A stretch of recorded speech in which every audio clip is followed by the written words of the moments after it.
l'épiphanie et ses gâteaux.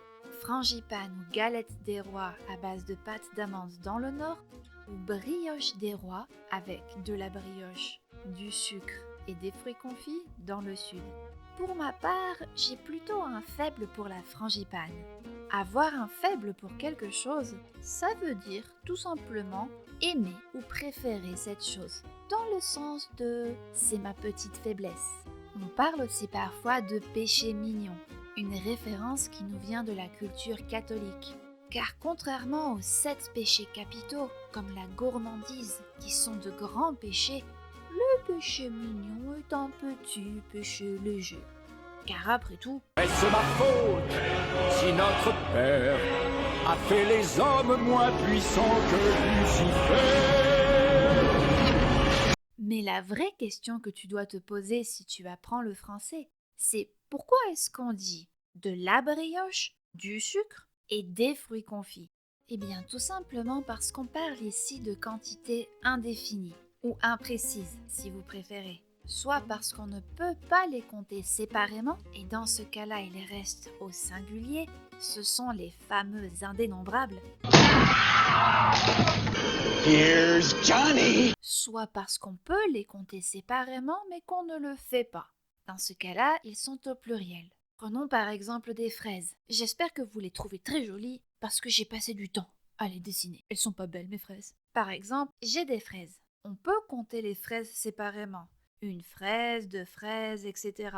Seulement, je sais que j'ai des fraises, mais je ne sais pas combien exactement. Je dis donc, j'ai des fraises. Et dans ta langue, ça fonctionne probablement de la même façon.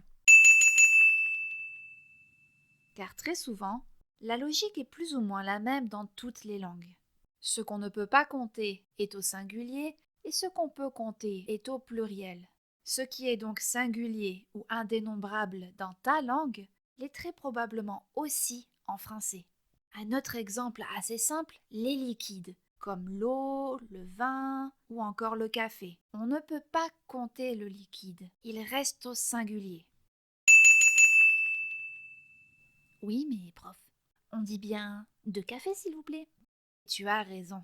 Et techniquement, c'est une erreur dans beaucoup de langues, mais une erreur pratique, disons. Si vous commandez du café avec des amis, le serveur a besoin de savoir combien de tasses de café il doit vous servir. Car 2 cafés, ça veut dire 2 tasses de café, et c'est plus rapide. On résume. On utilise du, de la, des, etc. pour les quantités indéfinies.